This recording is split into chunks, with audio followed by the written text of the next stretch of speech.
Do you remember when mobile phone cameras only shot 1 to 2 megapixel potato photos? Back then, mobile cameras were more of a gimmick. Then, Apple introduced the iPhone and pushed mobile photography mainstream. And I remember the iPhone 4's tiny sensor, 5 megapixel camera, and 720p footage and thinking the photos were incredible. And in 2010, they were great. But fast forward 15 years, crazy how time has disappeared like that, and smartphone cameras have become ridiculous. Enter Vivo's latest flagship phone, the X200 Pro. And I can't tell if this is a camera first or a smartphone first, because this thing houses a gigantic camera notch with 3 lenses, one of which is a 200 megapixel Zeiss telephoto lens. On paper, it could well be one of the best smartphone cameras on the market right now. And just take a look at how big the sensor is and the floating periscope system here. I'm excited to set this phone up, use it for 1 to 2 weeks, then share my honest thoughts on the X200 Pro as a mobile camera first and daily phone second, and all the pros and cons that come with it. So right out of the box, you'll quickly realize the camera notch staring right at your soul. It takes up literally half the real estate of the phone, and it sort of reminds me of the early 2010 point and shoot cameras. In hand, build quality on this Vivo X200 Pro is definitely flagship quality. After switching it on and porting my data from the iPhone, which was pretty simple and took only about an hour, the 6.7-inch AMOLED display stood out to me. The peak local brightness of 4,500 nits is so bright that I've had to turn down the brightness to film this video for you guys. But the star of the show really is the cameras, specifically the 85mm equivalent 200 megapixel Zeiss telephoto lens, and I'm excited for the photos to come.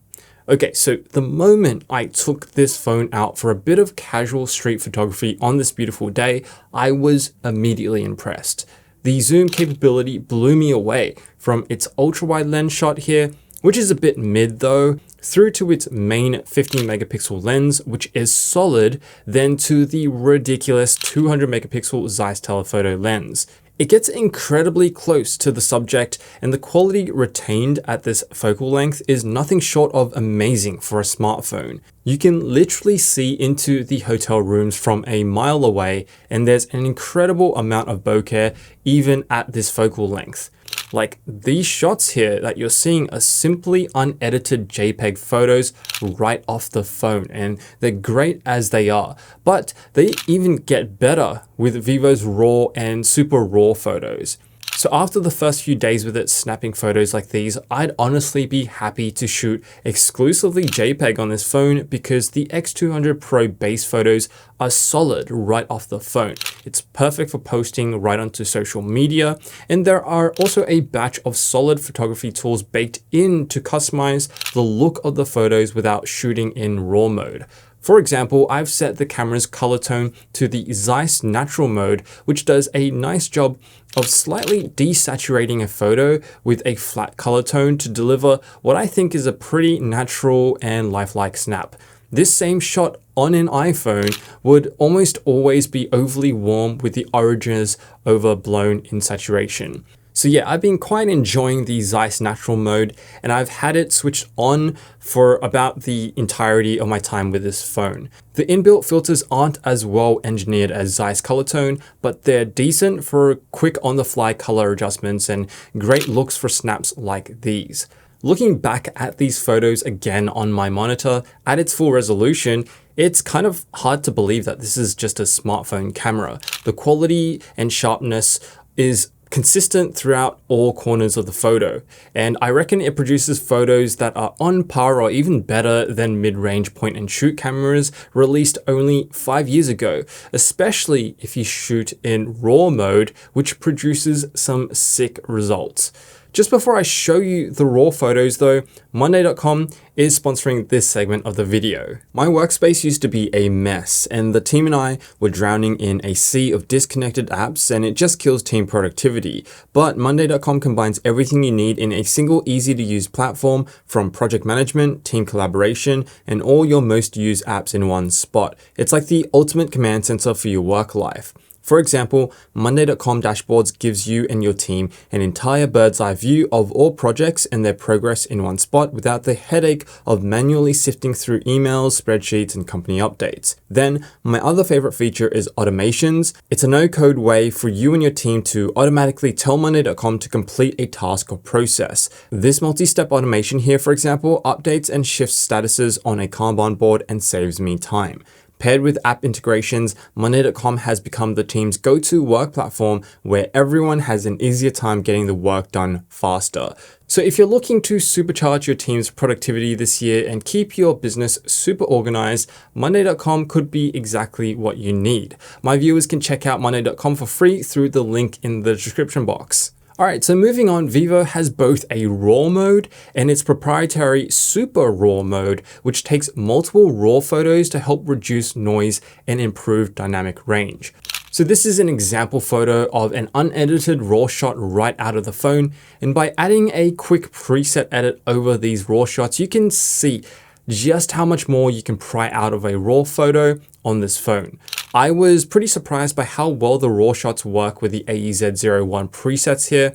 I actually developed these presets specifically for iPhone photographers to use, and they really do take a great base RAW photo and adds an extra dimension to them. Like the amount of data retained in a photo like this and the detail you can pull out of the shadows is phenomenal.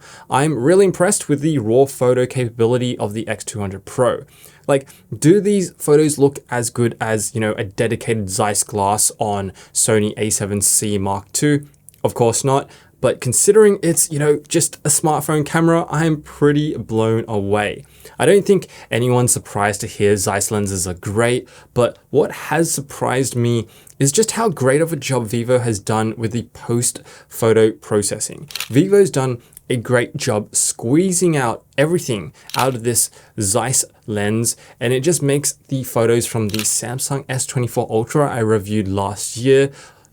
They look way over-processed and overly saturated compared to the photos that come out of this. Oh, and this phone can also film 8K 30 Dolby Vision footage, which is ridiculous, but looks great. Saturation, color, and white balance is quite accurate, and the dynamic range is stellar on this mode. But a heads up that the Dolby Vision modes only work with the H.265 codec, and it's limited to 1 to 2 times zoom.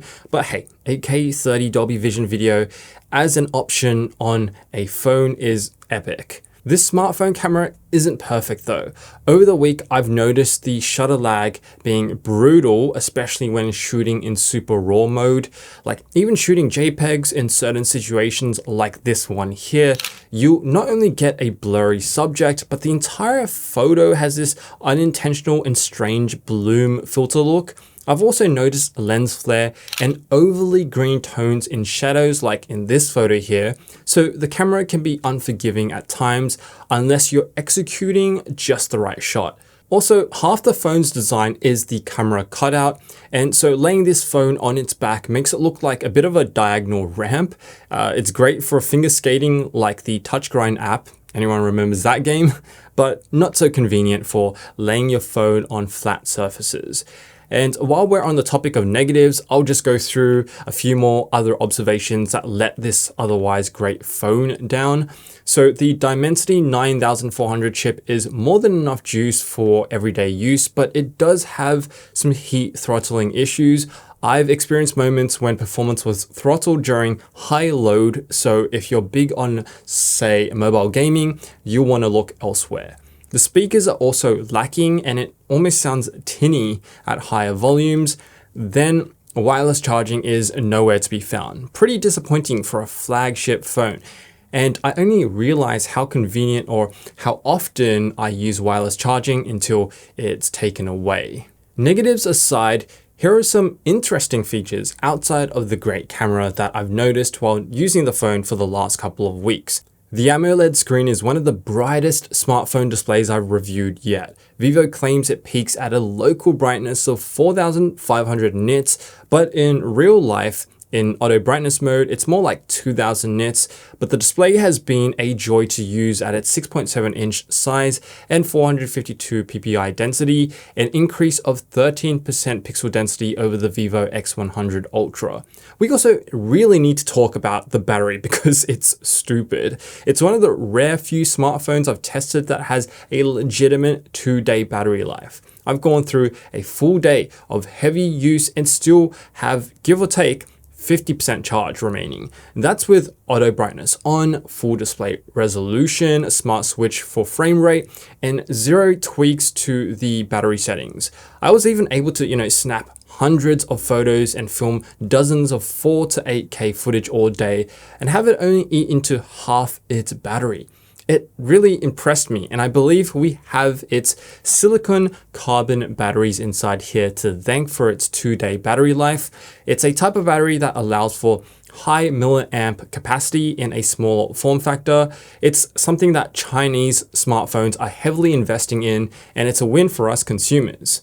The other unique feature is its IP69 rating, which iPhones and Samsung Galaxies don't yet have. The ingress protection rating means that it can deal with high temperature water jets, which I don't know why you'd intentionally put, your phone through high intensity water jets, but it's testament to its sealing and build quality when most phones are rated at IP68, which is general dust and water resistance. So all in all, Vivo has built a pretty special flagship phone here and released it globally. The photos this phone produces are incredible to say the least, and smartphone photography has come to a point where the average consumer cannot tell the difference at a quick glance between a dedicated camera and a smartphone camera.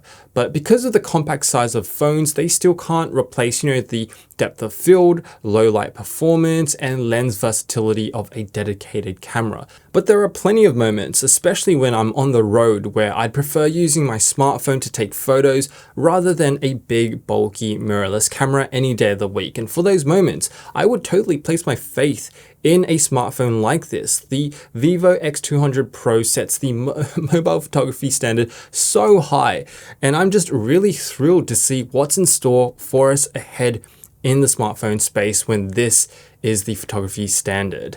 So if you enjoyed this video, guys, give it a like and comment the code word Zeiss if you made it to the very end of this video, and I'll give it a like. As always, thanks for watching, and I'll see you in the next video.